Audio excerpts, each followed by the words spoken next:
Evangelho de João, capítulo 6, que hoje o negócio está fluindo, fora do comum. Evangelho de João, capítulo 6, versículo 48.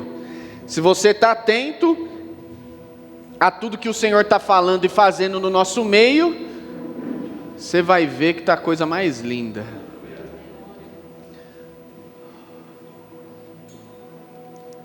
Todo mundo aí se situou. Aquele momento que dá aquela baixada, né? Falar igual os coaches, aquela baixada na frequência, né?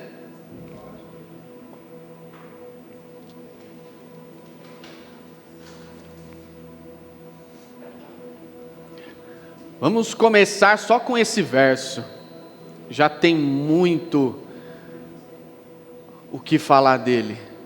Jesus falando: eu sou o pão da vida.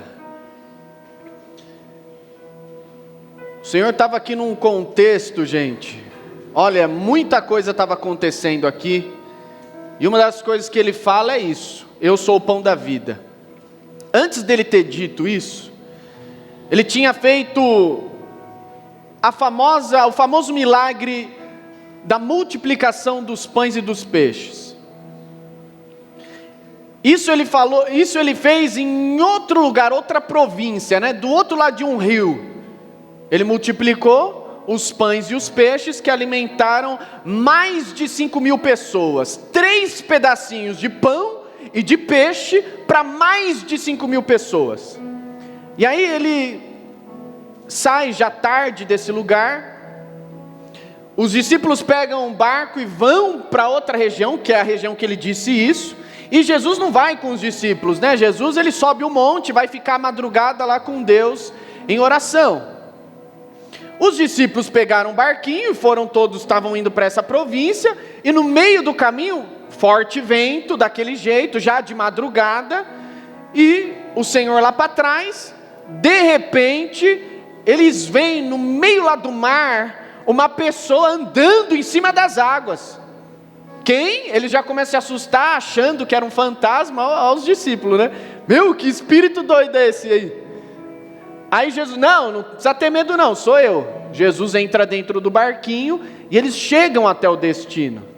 No outro dia, aquele povo e multidão toda que comeram os pães e os peixes, viram que eles encheram o bucho, viram que eles ficaram satisfeitos, e gravem essa palavra, satisfeitos, ou satisfação. Eles percebendo isso, e vendo que Jesus não estava mais lá, nem os discípulos, eles também pegam um barquinho, e vão até a região para onde Jesus e os discípulos estavam. Chegando lá, eles começam a procurar ansiosamente Jesus. E quando eles encontram Jesus, Senhor, o senhor está aqui? O Senhor já logo solta essa. Aliás, vamos ver junto.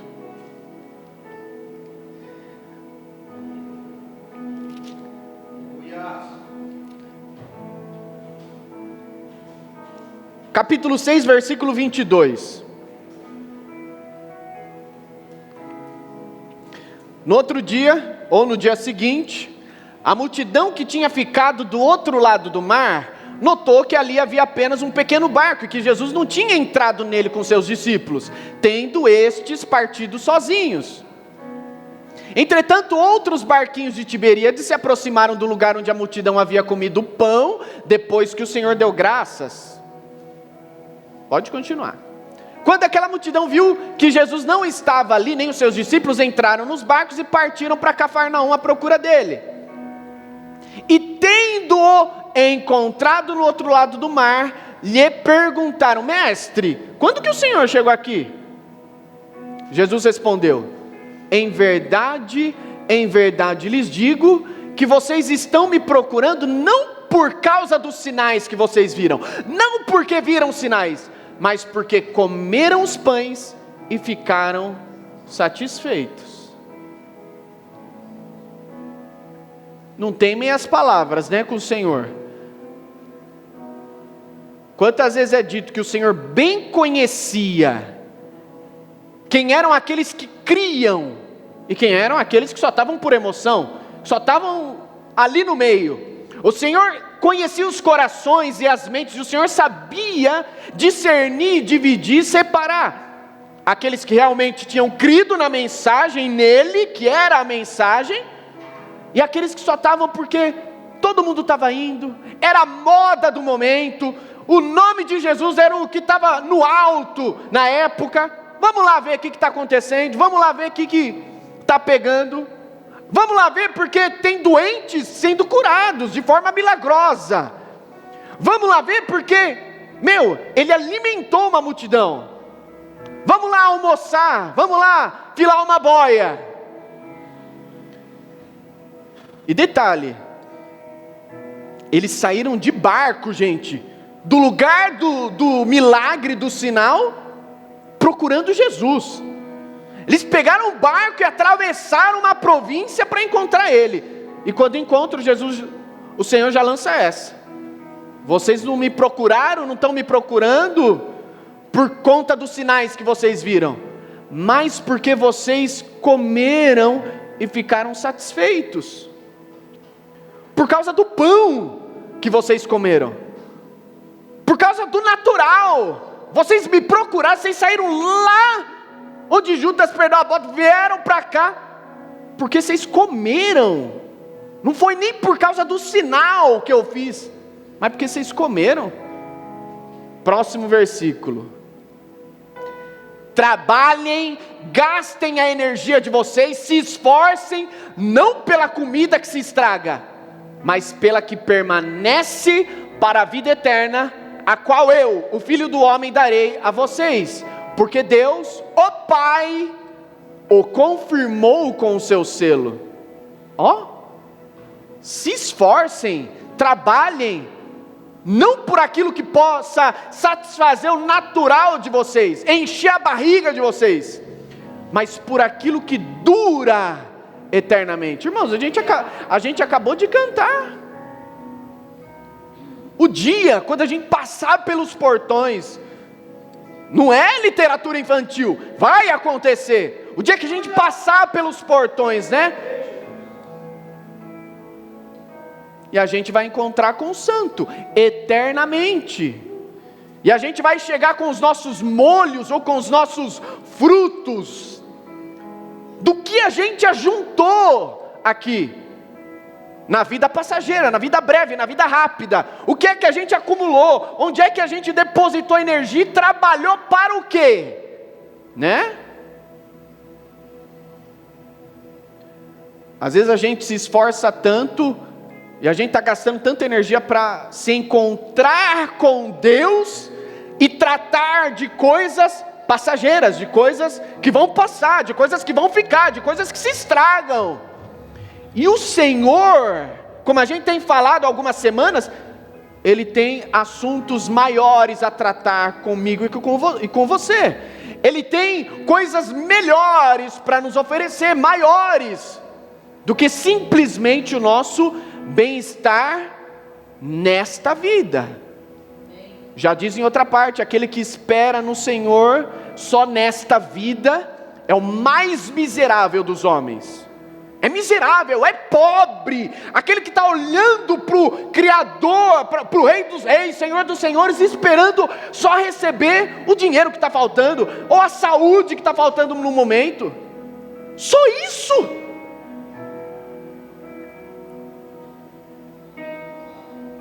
Ele é Pai, Ele cuida de nós, e Ele sabe os nossos limites.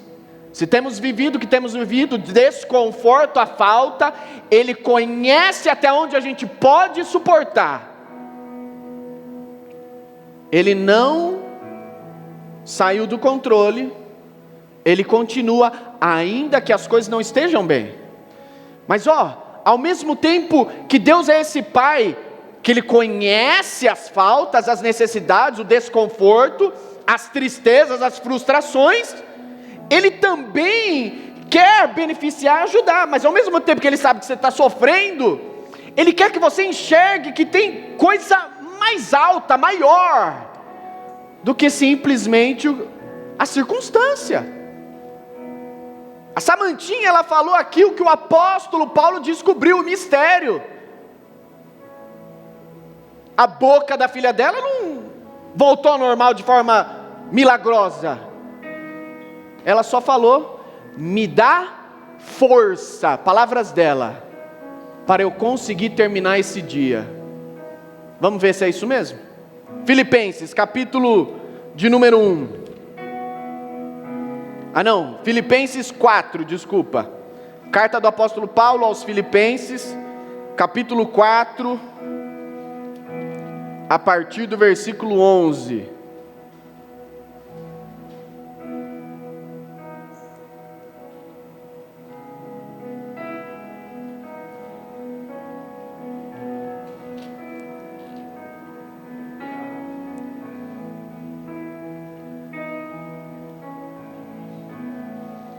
Apóstolo Paulo falando: digo isto, irmãos, não porque eu esteja necessitado, porque aprendi a viver contente em toda situação e qualquer situação.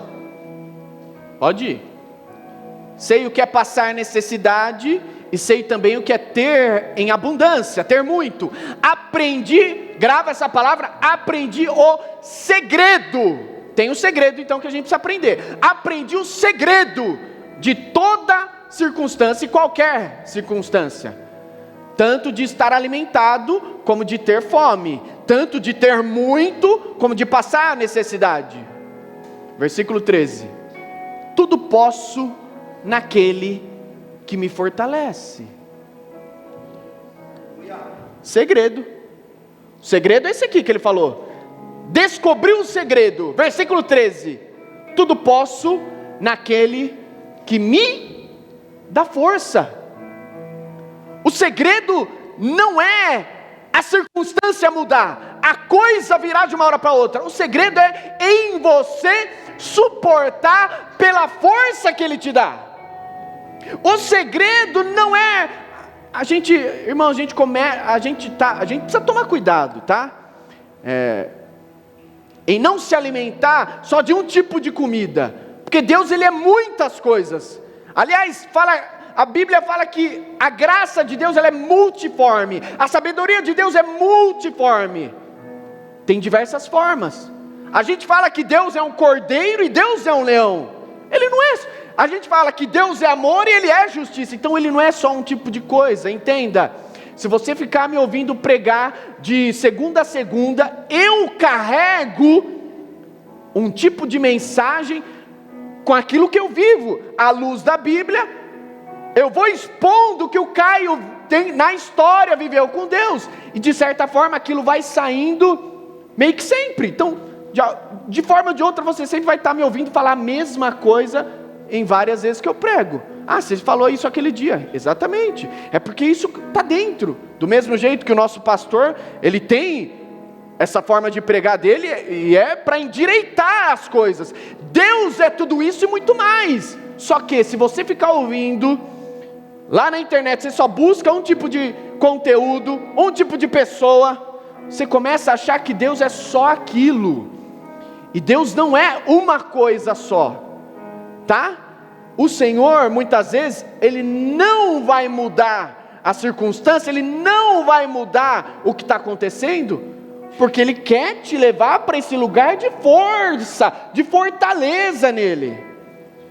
Ele sabe consolar, Ele sabe dar uma chinelada se precisar. E vou te falar, se você teimar muito, a chinelada de Deus não é a chinelada que você dá nos seus filhos, aquela lá, né?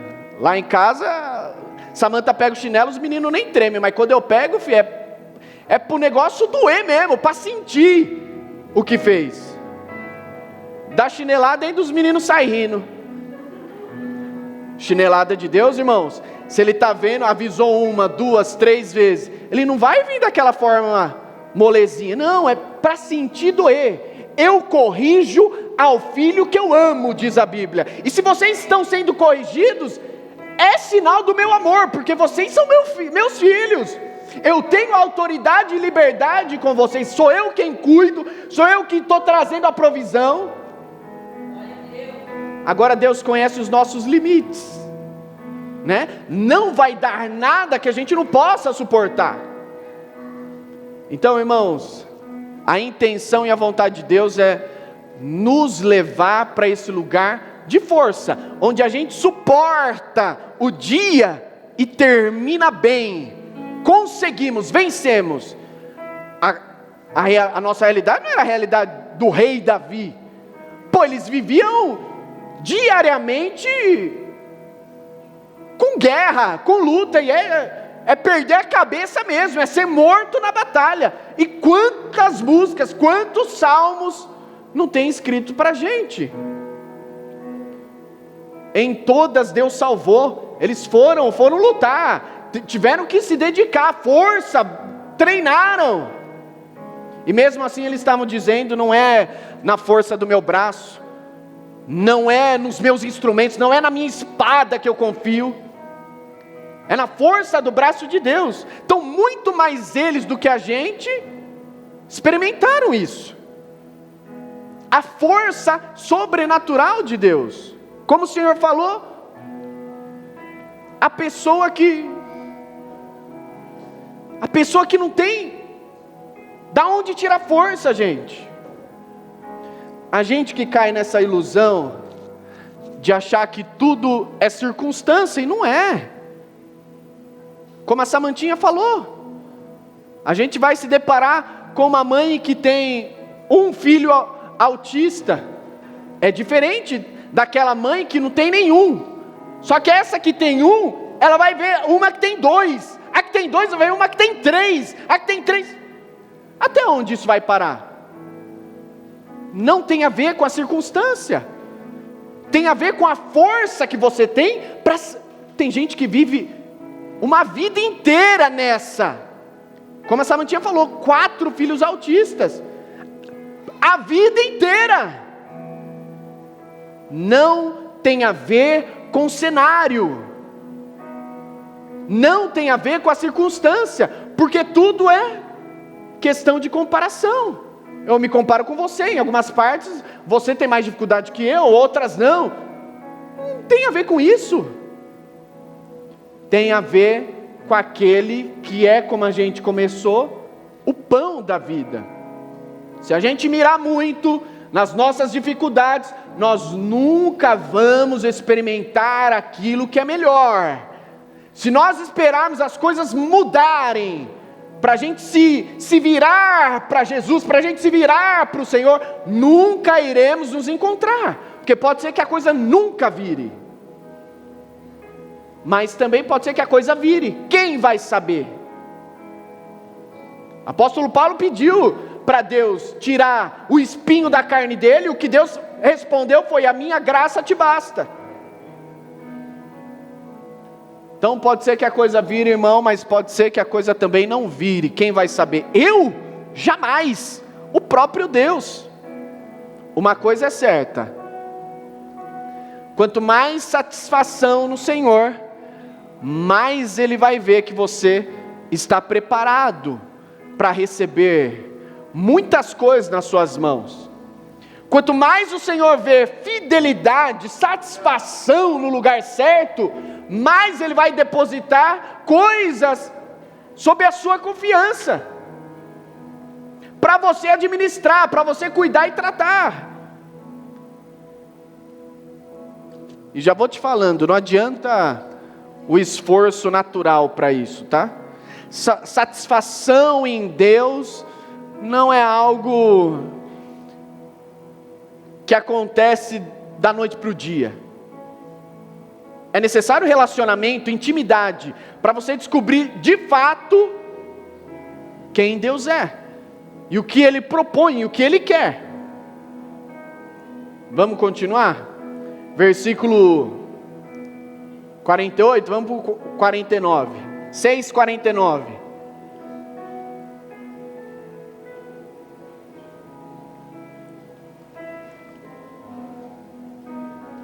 Depois dele ter dito que ele era o pão da vida,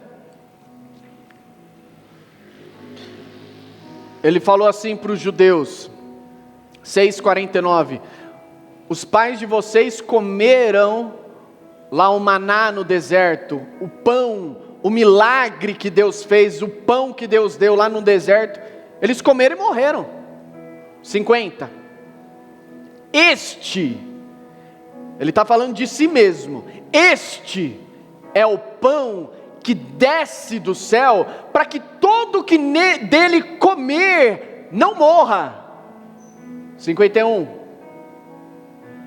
Eu sou o pão vivo que desceu do céu. Se alguém comer deste pão que sou eu, vai viver eternamente. E o pão que eu darei pela vida do mundo é a minha carne, é o meu próprio corpo, é a minha própria vida. A cruz, ela não é sinônimo de bens materiais, a cruz, ela não é sinônimo de benefícios, a cruz, ela é sinônimo de vida. Nós estávamos mortos e agora vivemos por causa da cruz, por causa da vida de Jesus. Então por que é que a gente mira tanto e tem se apegado tanto ao que Deus pode fazer do que aquilo que Ele já fez? E por que que a gente tem dado muito mais atenção ao que Ele faz, ao que as suas mãos podem realizar, do que o coração, do que o que Ele quer? Como eu falei a semana passada, conhecer a vontade é conhecer Deus. Você conhece Deus conhecendo o seu coração e o que Ele quer.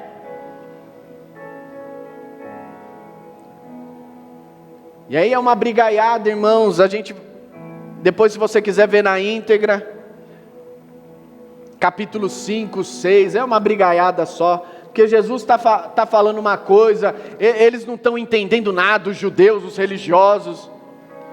Chega uma parte que Jesus até fala: vocês não entendem a minha linguagem, vocês não estão entendendo o que eu estou falando, vocês não estão discernindo. Esse ar aí acho que está precisando dar um grau aí, hein? Não sei se é só eu que estou. Meu Deus do céu, estou suando aqui.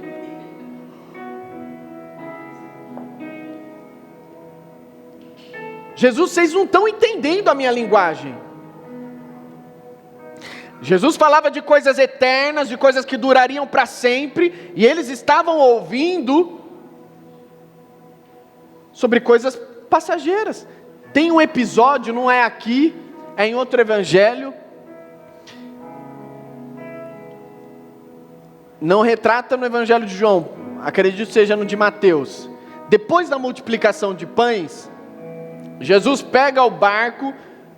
Quando Jesus multiplicou lá os pães e os peixes, Ele deu a ordem assim, peguem o que sobrou e vamos levar, porque além das 5.000 pessoas terem sido alimentadas, ainda sobrou gente. Levaram a marmita, guardaram e vão embora. E aí eles pegam o barco e... Valeu, Sidão. Aí eles pegam o barco e eles veem que... Aí Jesus lança assim,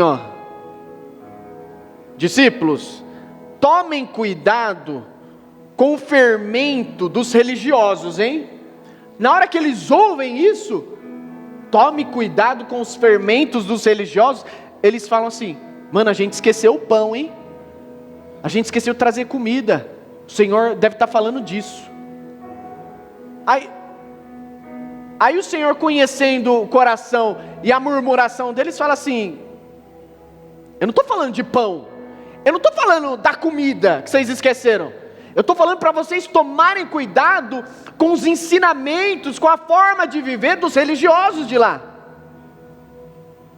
E aí a gente pode extrair o seguinte, irmãos: muitas vezes o Senhor fala de forma eterna com a gente, e a gente está ouvindo de forma natural as coisas.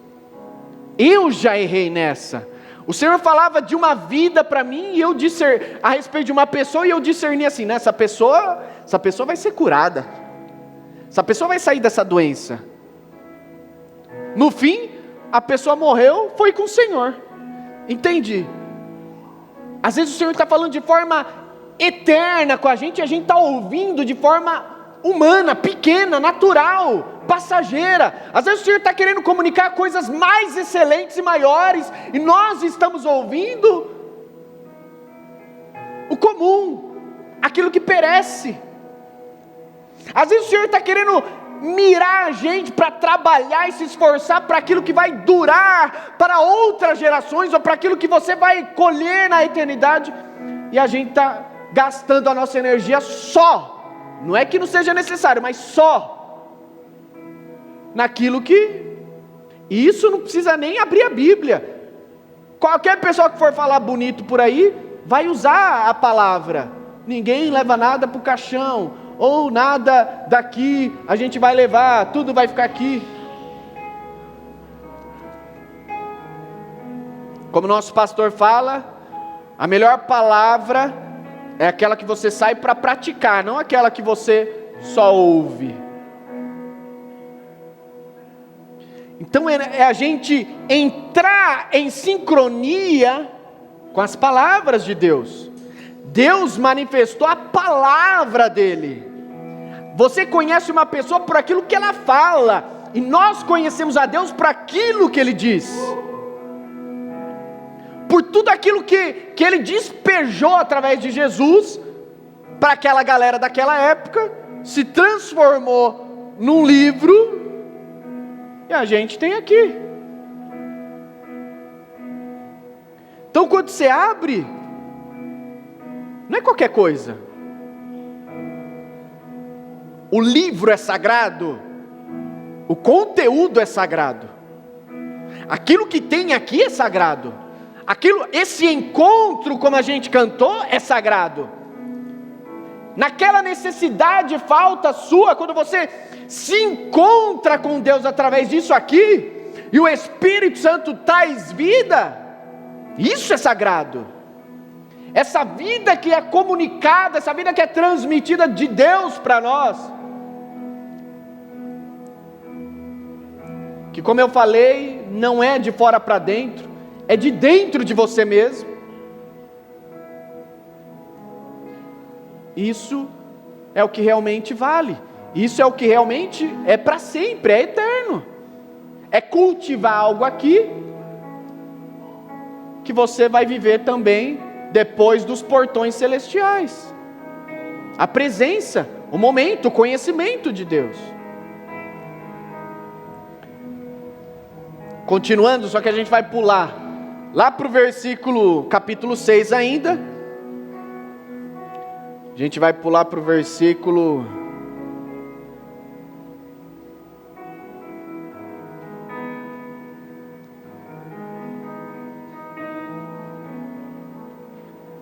60.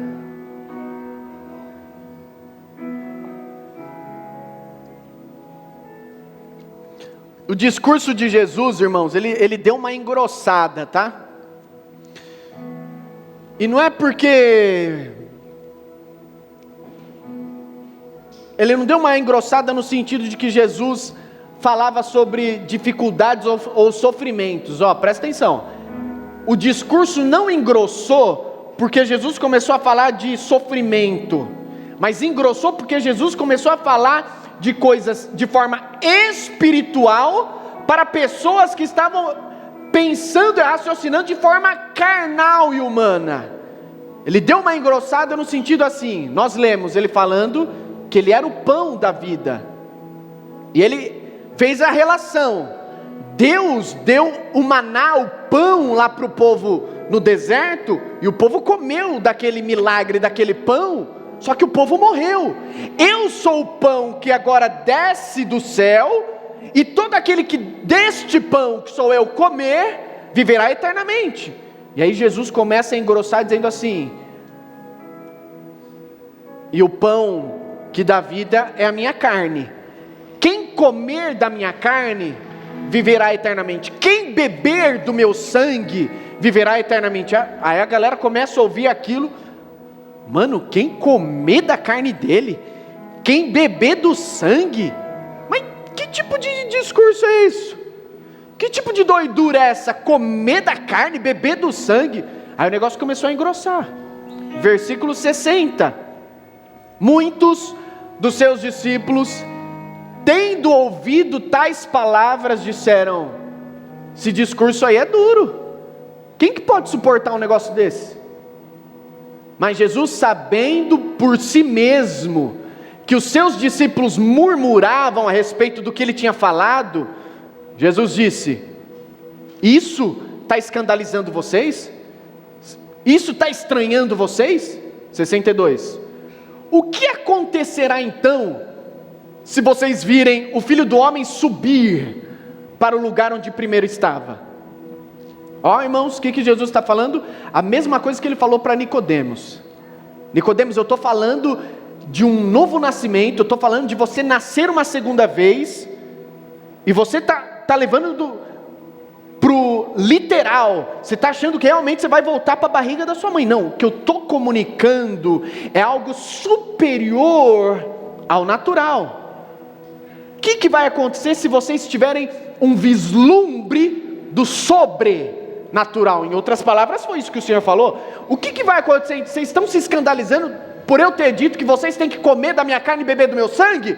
O que vai acontecer se vocês me virem subir? Como aconteceu, tá? Os discípulos viram Jesus subir, só foi levitando assim, ó, na frente deles, foi para o céu. O que acontecerá se vocês virem o sobrenatural? Por isso que não tem uma guerra, a galera adora usar esse versículo, né? A pessoa fala em língua estranha, aquele que não entende nada começa a falar, que loucura é aquela? Aí a pessoa usa isso aqui, ó. Não, a pessoa espiritual discerne as coisas espirituais. Aquele que é natural só sabe do natural, mas o espiritual discerne o espiritual.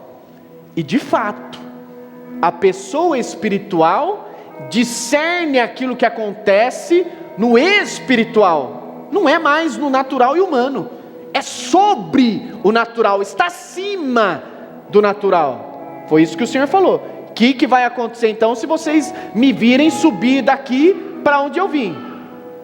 Continuando, o Espírito é o que dá vida, a carne não serve para nada. As palavras que eu tenho falado e ensinado, elas não são carnais, elas não são humanas, elas são espírito e vida.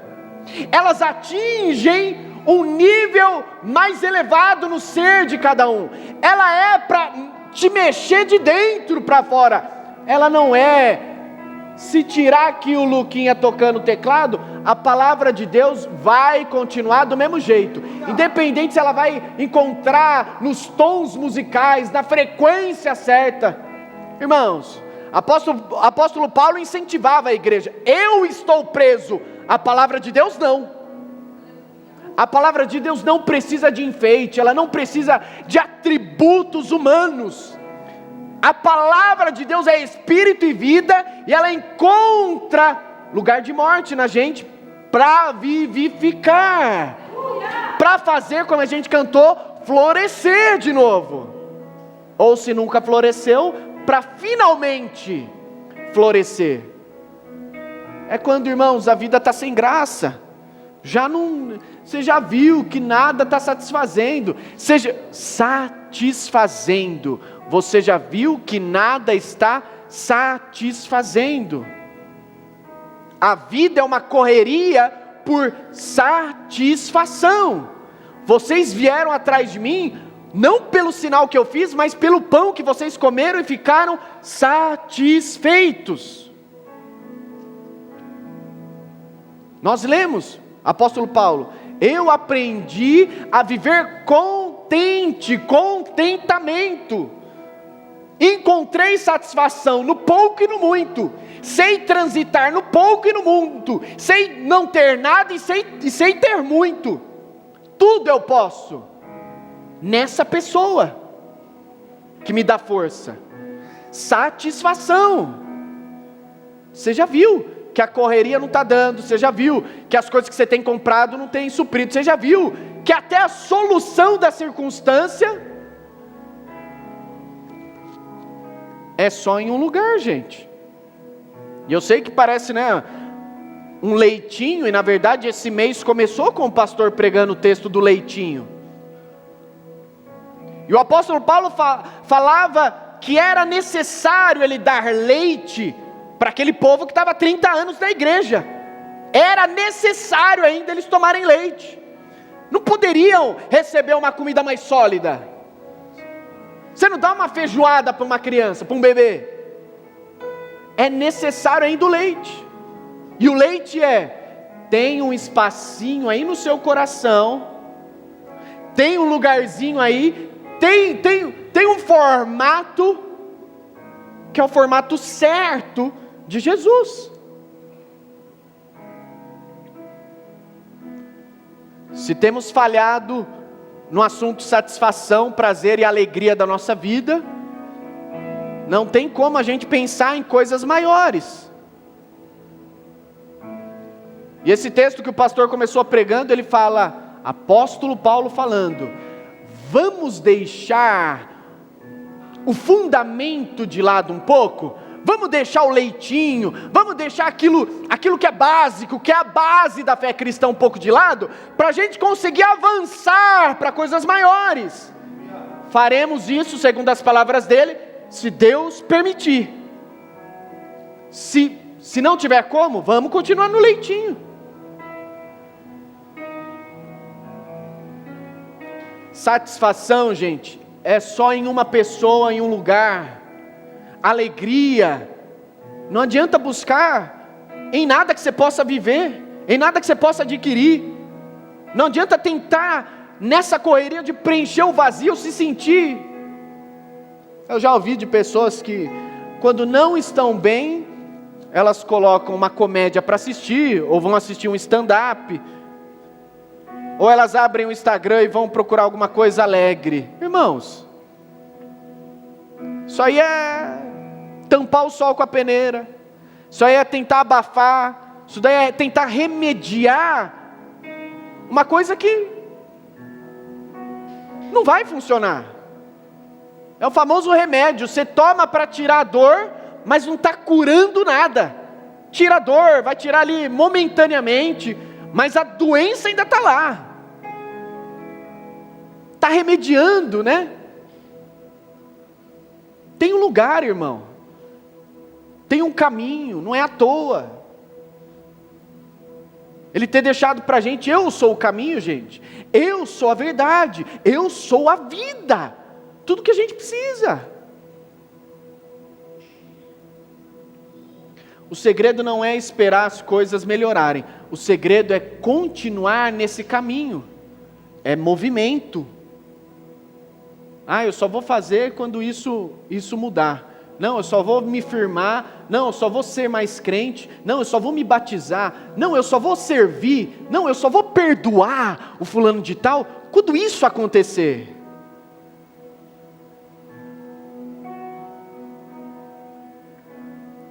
A gente falou a semana passada, o Senhor fala aqui, eu sou o pão da vida, aliás, o Senhor estava aqui, depois, no meio disso tudo estava acontecendo a festa dos tabernáculos dos judeus, né?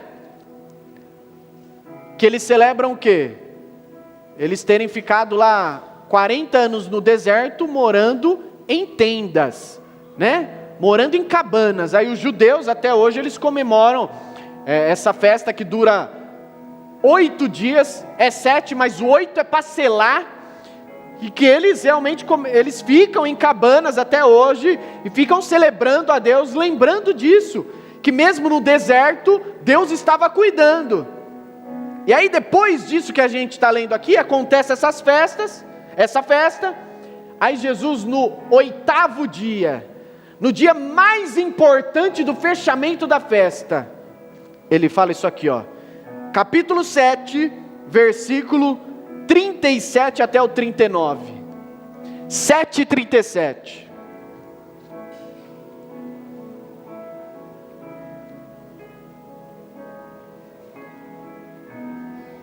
No último dia, o grande dia da festa, Jesus se levantou e gritou, lá no meio da festa, gritou. Jesus não tinha vergonha, irmãos, meu Deus, às vezes eu queria ter umas coisas que Jesus tinha. Ele não tinha medo, não tinha vergonha. Levantou e gritou lá no meio da festa: se alguém tem sede, venha até mim e beba. Pode ir. Quem crer em mim, como diz a Escritura, do seu interior fluirão rios de água viva. Isso Jesus dizia a respeito do Espírito que os que nele crescem haviam de receber. Porque o Espírito até aquele momento não tinha sido dado, porque Jesus ainda não tinha sido glorificado. Nem eles tinham, hein? Naquele momento. O Espírito seria dado depois que Jesus fosse. Quantas vezes ele não falou, é necessário que eu vá, se eu não for, o Consolador, ou o Paráclitos, ou o companheiro, ou aquele que consola, que está junto, ele não virá. Ó Jesus, falando na Jesus, não esqueça, ele era um homem, ele estava em um corpo. Como é que ele estaria aqui e ali? Então, um só Deus, 3 pessoas na sua função. Jesus foi, o Espírito vem sobre a igreja e passa a morar dentro de cada um de nós. Aí Jesus está comparando esse Espírito a um rio. Volta um aí para a gente, por favor, Karina. Isso, não é nenhum só rio, é rios. Quem crer em mim, como diz a Escritura, do seu interior fluirão rios de água viva. Água viva não é só para ser poético não, na época eles chamavam água viva, e até hoje lá, aquele rio que não para de correr. Aquele rio que não para de correr. Não é um rio de águas paradas, é um rio que não para de correr. Água viva, águas vivas, é um rio que flui.